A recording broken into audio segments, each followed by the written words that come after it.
دیکھیے فی الحال تو جھرکی ہے، یہ ایک دیر ہے، درست آج والی بات ہے کہ اسٹیٹ بینک کا جو انٹر بینک ریٹ ہے وہ تاخیر سے ہی صحیح، لیکن تھوڑی سی مارکیٹ ریئلٹی کو سمجھتے ہوئے انہوں نے اس کو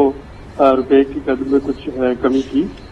جو کہ شاید پہلے ہوتی تو اتنا زیادہ اس وقت پینک نہ پھیلتا، لیکن اب بھی یہ جو نام ریویو کی جس کی ہم بات کر رہے ہیں اور جس کا بڑی شدت سے انتظار کر رہے ہیں، اس کے لیے بہت ضروری ہے کہ مارکیٹ ریٹ ڈٹرمن کر رہا ہو ڈالر کے ریٹ کو۔ جو گرے مارکیٹ میں جو ڈفرنس تھا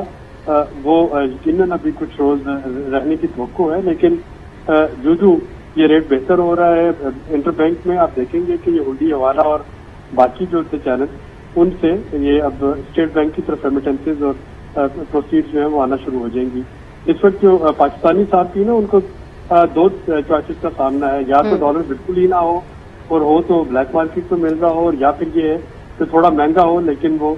ملنا شروع ہو جائے۔ میرا خیال ہے کہ اگر تھوڑا مہنگا ہو کے ملنا شروع ہو جائے جن لوگوں کو واقعی ضرورت ہے جو ہولڈنگ نہیں کر رہے، تو یہ ایک زیادہ بہتر سچویشن ہوگی۔ اب صرف جو آج کا اسٹیٹ بینک کا جو اقدام تھا اور وہ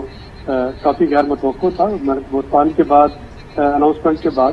اور کل جو کیپ جو تھا دوبارہ سنا گیا کہ وربلی لگایا گیا تھا، اس کے بعد ایک دم سے 24 روپے نیچے گرنا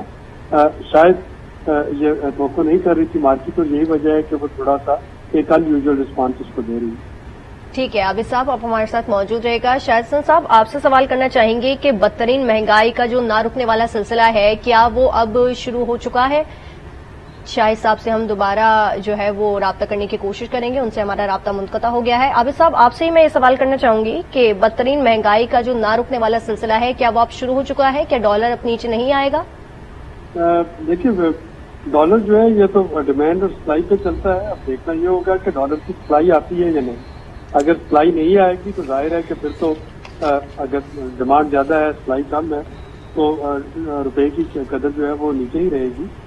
لیکن اگر ڈالر کہیں سے آنے کا سلسلہ شروع ہو جاتا ہے جس کے لیے IMF کا پروگرام جو ہے وہ بہت ضروری ہے، اور اس کے بعد باقی جو ہے جو بائیلیٹرل کمٹمنٹس ہیں وہ شاید پوری ہونے کی توقع ہو، تو اس میں کچھ کمی آ سکتی ہے، لیکن مجھے لگتا ہے کہ اب یہ رینج باؤنڈ رہے گا، اور یہ تقریباً سلیری صاحب آپ ڈالر کے انفلو کی بات کر رہے ہیں، IMF پروگرام کی بات کر رہے ہیں، ظاہر ہے IMF گو اہیڈ دے گا تو باقی سارے جو انٹرنیشنل پارٹنرز ہیں وہ بھی پیسے دیں گے، ساری چیز ایزی پہ منحصر ہے، اور ابھی تک جس طرح سے IMF کے ساتھ ہم نے ڈیل کیا ہے ہماری وزارت خزانہ نے اور وزیر خزانہ نے خاص طور پر، جس طرح سے ان کو تڑیاں لگائی گئیں، آپ سمجھتے ہیں کہ دوبارہ سے ٹیبل پر بیٹھ کے بات ہو سکتی ہے؟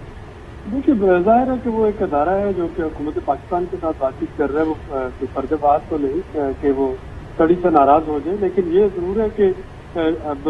یہ ایک step in the right direction ہے۔ یہ ایک لمبو میں یعنی 9th ریویو اسٹاف مشن کے آنے میں جو پہلی بڑی میجر رکاوٹ تھی وہ دور کر دی گئی کہ انٹر بینک ریٹ میں انٹر بینک کا جو ہے ڈالر کا ریٹ جو ہے اس کو لوز کر دیا گیا۔ اب میں توقع کر رہا ہوں کہ ایک منی بجٹ آئے گا آرڈیننس کے ذریعے، جس میں کہ جو ریونیو شارٹ فال ہے وہ میئر لیے جائیں گے، فلڈ لیوی اور باقی جو میئر ہیں، اور اس کے بعد پھر ہم ایکسپیکٹ کر رہے ہیں ریونیو شارٹ فال کی عابد صاحب آپ بات کریں تو ریونیو شارٹ فال کو کس طرح فل اپ کیا جائے گا؟ کیونکہ ایک جانب ہم کیپ اتارنے کے بعد کو کہہ رہے ہیں کہ شاید وہ درست ثابت ہوا ہے، پھر بدترین مہنگائی جو ہے وہ آسمان پر پہنچتی جا رہی ہے، اس پر کیا موقف لے گی حکومت؟ اب کیا کرے گی اقدامات؟ بدقسمتی سے اس وقت حکومت جو ہے وہ بہت زیادہ اس کے پاس آپشن رہی نہیں ہے۔ گزشتہ حکومت میں اسد عمر میں جو تھے انہوں نے ایک سال وہ IMF کو پروگرام اس کو ڈیلے کروا دیا، کیونکہ ان کے پاس سعودی عرب اور چائنا کی سپورٹ جو تھی وہ موجود تھی، UAE وغیرہ کی، انہوں نے فوری طور پہ بائیلیٹرل فلو آگے۔ اس وقت تو آپ کو کوئی بائیلیٹرل دوست ملک جو ہے وہ بھی IMF کی جو ہے فیس اس کے بغیر وہ پیمنٹ نہیں کر رہا، تو ظاہر ہے عابد صاحب ہمارے ساتھ ہی موجود رہیے۔